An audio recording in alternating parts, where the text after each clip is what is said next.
자, 안녕하세요. 오늘도 신나게 역사 수업 시작해 봅시다. 지금 우리 대단원 1 근대국가 수립운동과 국권수호 운동 중에서도요. 소단원 2 근대개혁운동 들어가겠습니다. 교과서 페이지로는 22페이지입니다. 자, 오늘 학습 목표는요. 첫 번째, 개화파가 분화된 이유를 설명할 수 있다. 자, 두 번째, 갑신정변의 배경과 목표를 설명할 수 있다입니다. 여러분, 지금 이 소단원 제목이 뭐예요? 바로 근대개혁운동. 근대라는 단어는 과연 무슨 뜻일까요? 여러분 혹시 들어봤어요? 라떼 이즈 홀스? 라떼는 말이야. 이제 여러분들이 듣기 싫은 라떼는 말이야에는 어떤 것들이 있나요? 사실 조선시대에도요. 꼰대 같은, 그러니까 의문조차 품을 수 없는 수많은 라떼는 마리아가 존재했습니다. 이렇게 왜곡되고 차별적인 과거의 정치 제도나 사상을 우리는 봉건적이라고 합니다. 반대로요, 이런 왜곡이나 차별로부터 벗어나서 새롭고 합리적인 정치 제도나 사상을 만들려는 움직임을 바로 근대화라고 해요. 이 근대화의 개념을 잘 이해해 주셨으면 좋겠어요. 자, 본격적으로 오늘 우리 수업 들어가겠습니다. 이 근대개혁운동, 사실 우리 저번 시간에 이모군란 배운 거 기억나요? 개화파와 위정척사파의 갈등으로 폭발된 사건이잖아요. 개화정책, 즉 신식 군인들에 대한 구식 군인들의 반란. 사실 이 개화파가 형성된 배경에는요. 북학사상으로 그 기원이 올라가죠. 북학사상, 대표적으로 북학파 실학자들, 박지원, 홍대용, 박재가 이런 사람들, 이 사람들의 사상이 통상개국론으로 이어집니다. 박지원의 손자 박규수, 나라 문을 열 필요성이 있다 이렇게 생각했던 사람들이요. 그러면서 젊은 양반 자제들을 모아서 가르치면서 하나의 정치 세력으로 성장한 개화파들이 등장합니다. 김홍집, 김옥균, 박영효, 서광범 등등. 그런데 이 개화파가요. 이모군란 이후에 청의 내정 간섭이 심해졌잖아요. 그래서 개화의 방법을 둘러싸고 온건개화파와 급진개화파로 나누어집니다. 자, 이 온건개화파는요. 청의 양무운동을 모델로 하는 개화파야. 양무, 말 그대로 서양의 무기를 받아들이겠다. 그러니까 우리의 전통적인 질서는 그대로 유지하되 서양의 무기 또는 기술만 받아들이겠다라고 생각하는 사람들이에요. 어찌 보면 당시에 개화 주체 세력이야. 명성황후 이런 사람들, 지금 집권자들, 이들이 정권이 바뀌는 걸 원하지 않겠죠. 따라서 제도 정치는 그대로 두고요. 기술만 받아들이자라고 하는 쪽입니다. 대표적으로는 김홍집이 있습니다.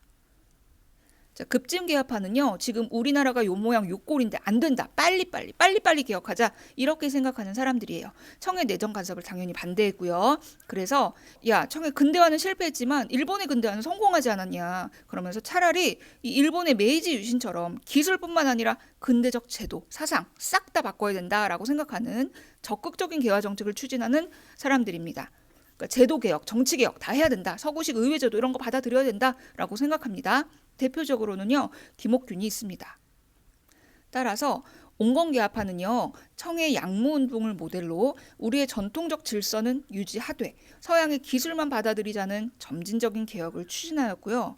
급진개화파는요. 일본의 메이지 유신처럼 기술뿐만 아니라 근대적 제도나 사상까지도 모두 수용하는 적극적인 개화 정책을 추진하자라고 주장합니다.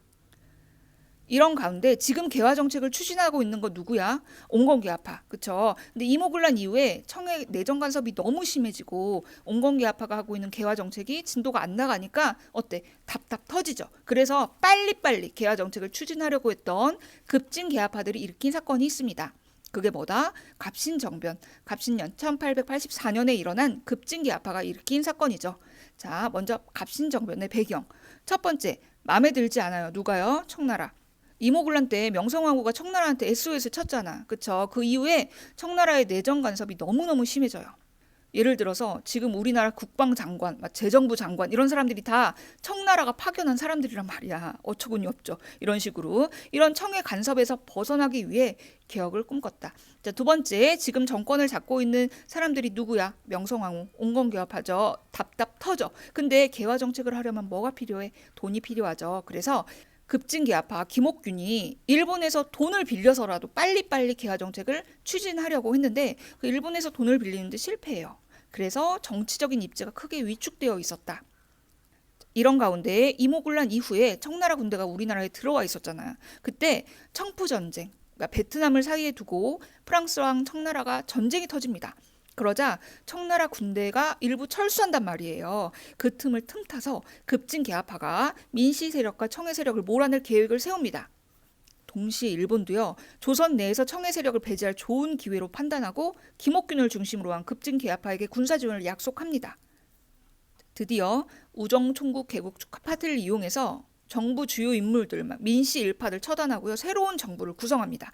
이게 바로 1884년에 일어난 갑신정변입니다. 우정총국이 뭐냐? 오늘날로 얘기했을 때 우체국이에요. 자, 이게 갑신정변의 과정인데요. 이제 우리나라의 우체국, 우정총국이 생기면서 외국 공사관에 있는 사람들 막 다 초청해가지고 모셔와서 어떻게 축하 잔치를 펼치고 있겠죠. 파리, 예, 파리 피플 하면서. 근데 급진 계하파들이 폭탄을 빵 터뜨려가지고 도망치는 민씨 일파들 막 정부 고관 죽이고요. 창덕궁으로 가요. 그래서 지금 고종하고 명성황후한테 궁궐에 테러가 벌어졌으니까 빨리 가서 피해라 그랬는데 어때? 고종하고 명성황후가 낚였어요. 그래서 경우궁으로 급히 몸을 피합니다. 이렇게 왕과 왕비, 고종과 명성황후를 딱 확보하고 그 틈을 틈타서 정권을 장악합니다. 자, 급진계하파 누가 있어요? 김옥균, 홍영식, 박영효, 서재필, 서강범. 이들은 어떻게 보면 140년 전 신세대예요. 그리고 다들 금수저야. 김옥균은 안동 김씨고요. 홍영식은 영의정 아들이야. 박영효는 철종 사위고 서재필은 장원 급제자입니다. 그리고 서왕범은 할아버지가 영의정, 아버지가 판서 출신이에요. 그런데 이런 금수저들, 100여 년 전 신세대들이 정권을 장악하고요. 바로 14개조 정강이라는 개혁안들을 발표합니다. 이 개혁안들의 내용이 뭘까요? 바로 청에 대한 사대를 폐지하고요. 문벌 폐지하고 그러니까 신분제 폐지하는 거야. 서구식 의회제도 이런 거 정책 심의해서 정책 집행하고 조세제도 개혁하고 국가재정 확보하고 이런 내용의 개혁안들을 제시합니다. 또 각국 공사에요. 또 이렇게 새 정부가 수립됐다라고 통보해요. 이제 국왕의 전제 정치를 대신할 근대적인 군대 국가 수립을 목표로 정부를 수립한 거야. 그렇지? 어떻게 보면 국왕이 모든 걸 다 하는 전제군주제 체제에서요. 이제 헌법을 만들어서 의결을 통해 정치를 하는 그게 뭐예요? 입헌군주제 같은 근대적인 국가를 만들려고 한 거죠. 근데 셋째 날 청나라가 바로 출동해요. 청군이 출동해서 이걸 무력으로 제지하고요. 김옥균 등 급진계파 세력들은 급하게 도망가요. 그러니까 미국, 일본 등지로 망명하고 도망가면서 결국 이들의 개혁은 3일 만에 끝이 났다. 그래서 이 갑신정변을 3.1천하라고도 부릅니다. 이 신세대들이 하려고 했던 근대 개혁 운동의 내용, 이 14개조 정강을 보면요. 청에 잡혀간 대원군을 곧 돌아오게 하며 원래 청해대에 행하던 조공을 폐지한다. 왕은 의정부 관리들과 회의하여 정책을 결정한다. 신문제를 폐지하고 인민평등의 권리를 세우고 능력에 따라 관리를 임명한다. 그리고 토지와 관련된 조세제도를 개혁해서 관리의 부정을 막는다. 어때? 새로운 근대국가 수립을 위해서 구시대의 봉건을 타파하려는 모습이 보입니다. 다시 본문으로 돌아와서요. 급진계하파가 새로운 정부를 구성하고 발표한 14개조 정강. 이들이 하려고 했던 개혁의 내용이 어때요? 생각해봐. 아까 이 사람들은요. 금수저라니까. 정치 엘리트 중에 엘리트야. 물론 자신들의 정치적 입지가 위축되니까 개혁을 했지라는 관점도 있지만 이들이 근본적으로 하려고 했던 개혁이 자신들의 정권 탈취 이런 것만이 목적이 아니잖아. 이미 금수저인데 이렇게 목숨을 걸고 문벌을 폐지해서 양반과 상민 모두 평등한 사회를 만들겠다? 사실 지금은 평등한 사회가 너무 당연한 거지만 그때는 아니었잖아요. 그렇죠? 그러니까 바로 이런 점 때문에 이들이 하려고 했던 이런 정치개혁 운동이 근대 국가로 나아가려고 했던 근대 개혁 운동이었다. 이렇게 평가할 수 있는 거겠죠. 따라서 갑신정변의 이가 중요해요. 근대 국가 건설을 목표로 한 최초의 정치 개혁 운동이다. 맞죠? 그렇지만 갑신정변을 일으키기 전에 아까 일본이 도와준다고 군사적 지원을 약속했잖아. 근데 실제로는 일본이 안 도와주고 오히려 튀어요. 이런 사실들, 즉 일본에 의존해서 개혁을 일으켰던 걸 백성들이 알았을 때 일반 백성들이 지지하겠어, 지지하지 않겠어? 지지하지 않겠죠. 따라서 일반 백성들의 지지를 얻지 못했다는 한계를 가지고 있다. 자, 한편 갑신정변의 결과 어떤 일이 일어났을까요? 먼저 일본이 오히려 피해자 코스프레를 합니다. 사실 정변의 배후에서 가담해놓고 피해자 보상을 받아요. 일본 공사관이 이 난리로 불이 났으니까 재건축하게 배상금 물어라. 조선과 한성 조약이 체결됩니다. 그래서 배상금을 물어줘요. 또 한 가지는요. 일본이 청과 조약을 맺습니다. 이것도 웃긴데요. 텐진 조약. 이게 뭐냐면 만약에 조선에 서로 군대를 파병한다. 그러면 서로 어떻게 해라. 서로 알려주자. 다른 말로 통보하자. 이건 지금 가면 갈수록 조선하고 청나라가 너무 친해지는 거야. 일본 입장에서는 어때? 똥줄 타죠. 그러니까 우리는 언제 이 조선을 아작아작 먹어버릴 수 있을까? 이런 생각이 막 드는 거지.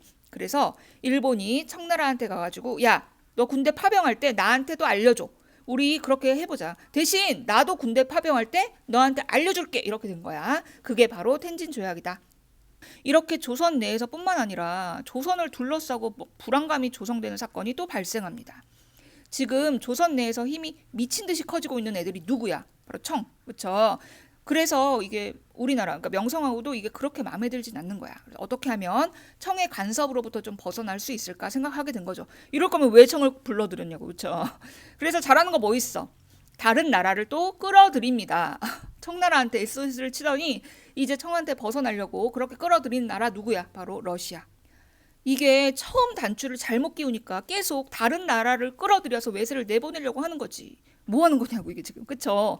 너무 화가 나지만 역사를 배우는 이유가 뭡니까 우리가?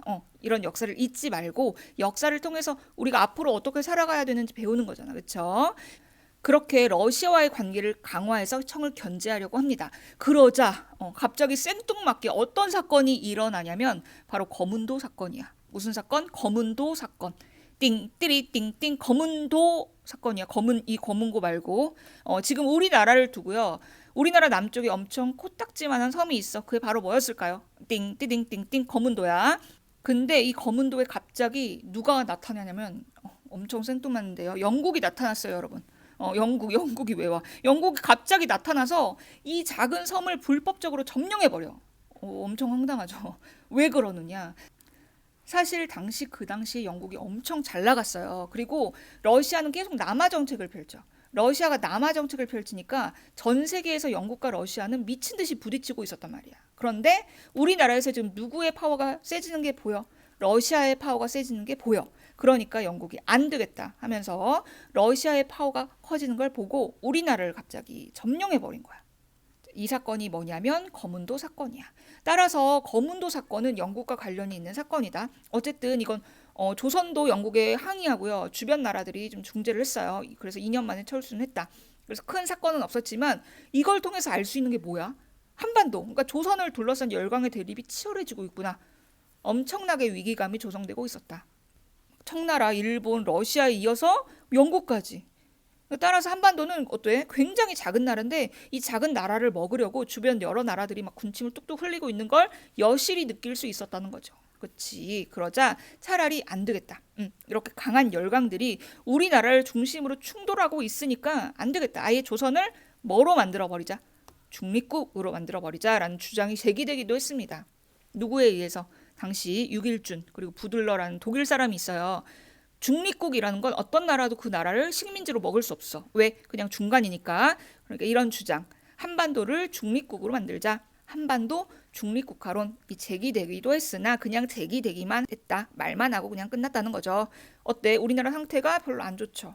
자, 이렇게 정치 엘리트들 급진 개화파에 의한 갑신정변이 실패로 돌아가자 이제 민중들, 즉 아래로부터의 개혁운동이 일어난다. 바로 다음 페이지 동학농민운동이 바로 그것입니다. 자, 동학농민운동 왜 일어났고 어떻게 전개됐으며 어떤 결과가 나타났는지 또 다음 시간에 살펴보도록 할게요. 자, 오늘은 여기까지 잘 정리해 두세요. 수고했어요. 안녕.